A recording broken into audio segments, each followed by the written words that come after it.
بسم الله الرحمن الرحیم. السلام علیکم و رحمت الله و برکاته. حضار گرامی، دوستا، شرکا و همچنان محبین سرور کائنات صلی الله علیه و سلم، انشالله قسمت دوم مسئله میلاد مسعود و احتفال از میلاد رسول الثقلین و وسیلتنا فی الدارین صلی الله علیه و سلم را از انظار علما و اعلام امت اسلامی برایتان پیش می کنم.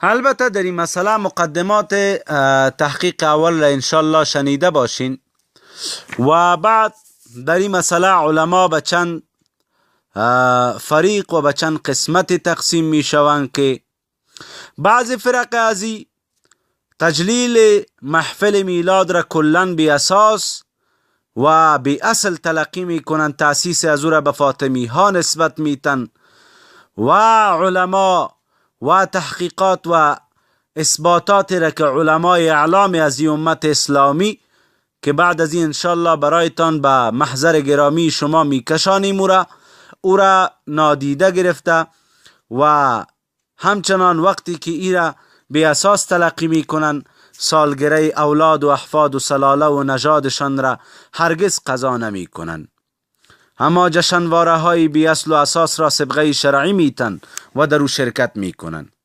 شاعر چه خوب فرموده: توبه فرمایان چرا خود توبه کمتر می کنند.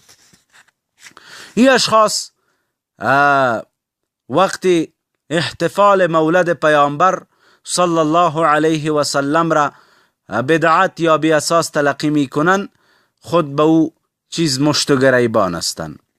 بعضی از اینا که تحت تأثیر فرق او اشخاصی که او را بی اصل و اساس می نامند تحت تأثیر از اونا رفته و انکار را با اقرار ترجیح میتن، بدون کدام حجت و برهان تشدد دارن که البته در حقیقت بالکل مثل فرقه اول هست. بعضی ها میلاد را به رسم گروه بریلوی ها، اینها یعنی کدام مذهب نیستن، در محفل میلاد از روایات واهیه و رکیکه کار میگیرند و آمد رسول اکرم صلی الله علیه و سلم و گذاشتن کرسی خاص به نام آن جناب صلی الله علیه و سلم در این محفل از شیوه خاص اونهاست. گاهی از بعضی آلات موسیقی هم دریغ نمی کنند و این مسائل را مد نظر دارن. فرقه دیگری که از اونا مشکوک هستند،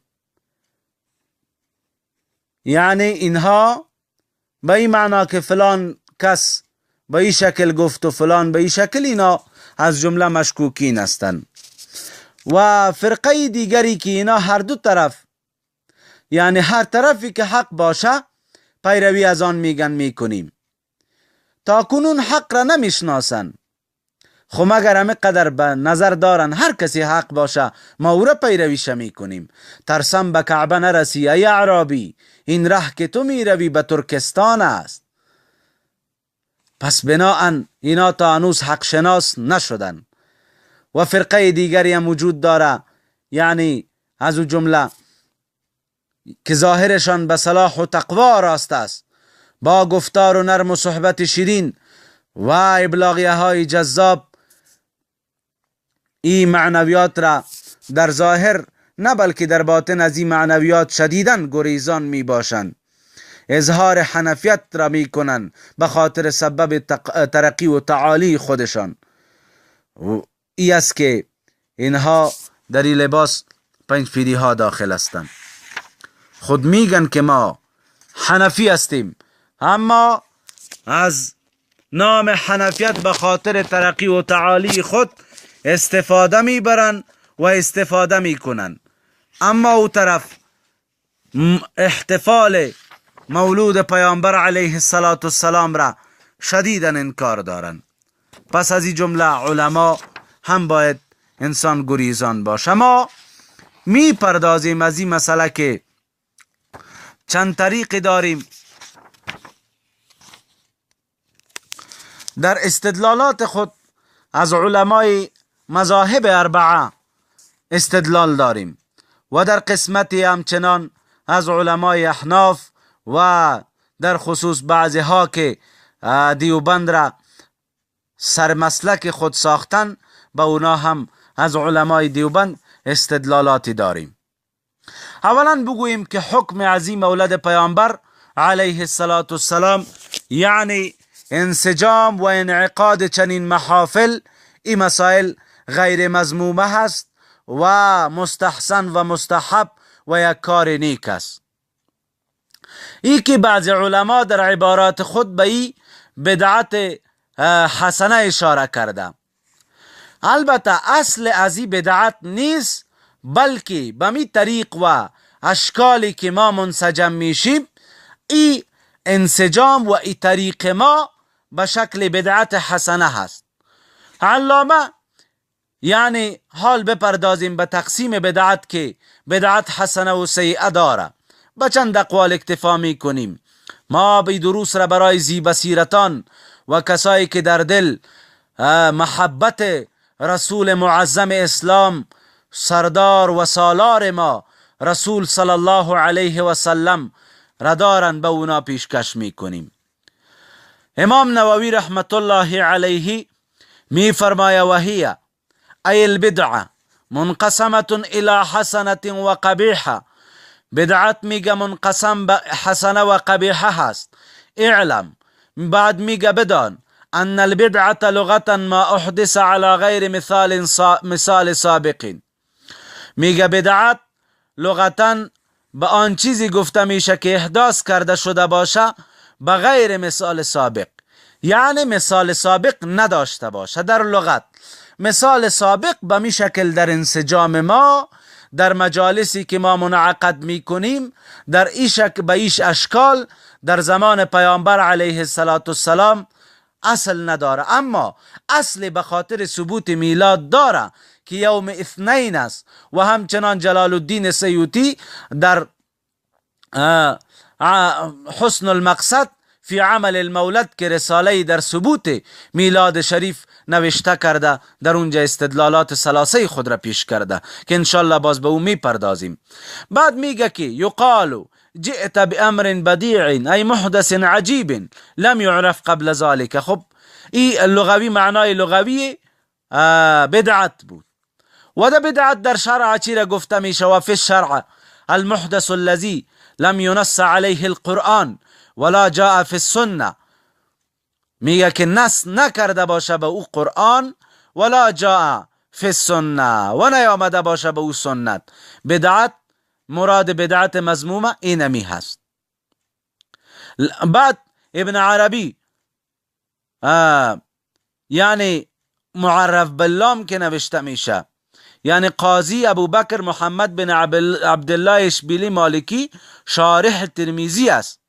ببینین دوستا، ابن عربی یکی اگر به الف لام معرف نوشته شوه همی شخص مراد می باشه و اگر بدون الف لام نوشته شوه ابن عربی نوشته شوه مراد از او محی الدین بن عربی ملقب به شیخ اکبر از عرفای پرشور قرن هفتم هجری است که در حدود 400 کتاب و رساله تالیف داره.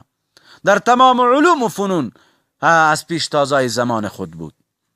این می فرماید قاضی صاحب ليست البدعة والمحدث مذمومين لللفظ بدعة ومحدث ولا معانيهما وإنما يذم من البدعة. میگه بلفظ بدعت دیگه ما چیزی را مذموم میگه نمیشماریم. ای که مذموم شمرده میشه از بدعت ما يخالف السنة ويذم من المحدثات ما دعا الى الضلالة. ای که مذموم شمرده میشه بدعت مخالفت سنت را داشته باشه. میلاد ما الحمدلله سراسر وقتی که خالی از او شرایط بوده باشه، یعنی شرکت و اختلاط و خلط بودن زن و مرد نبوده باشه، در اونجا از آلات موسیقی محرمه استفاده نشوه و در اونجا علما باشه، وعظ و نصایح، قرائت قرآن، مدح پیامبر علیه من الصلوات اتمها و من التحیات اکملها.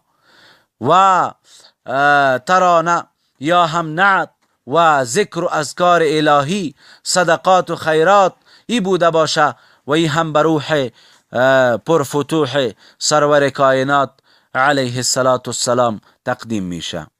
بنان بدعت مذمومه او چیزی را گفته میشه که مخالفت سنت را داشته باشه و مذموم از محدثات اویی است که او دعوت به سوی گمراهی و دلالت بکنه. بعد میگه که والبدعت تنقسم الى قسمین، بدعت الضلاله و هی المحدثه، بدعت دلالت سوی است که پیدا شده باشه المخالفت للقرآن و سنه و مخالفت قرآن و سنت را کرده باشه.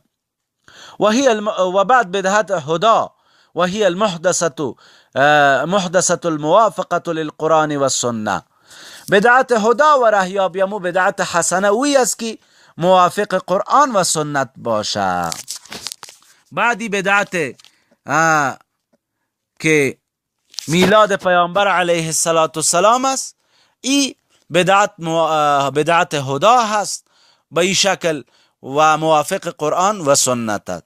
انشالله بازی را پیش میکنیم که مراد از این چگونه موافق قرآن و سنت است.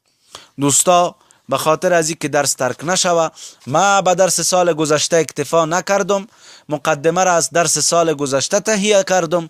بعد دیدم که همه چیز ناگوار، صدا هم درست نبود، بنان پس کوشیدم که جدیداً به ثبت دروس بپردازم، درس جدیداً ثبت کردم. جزاکم الله خیرا. السلام علیکم و رحمت الله و برکاته.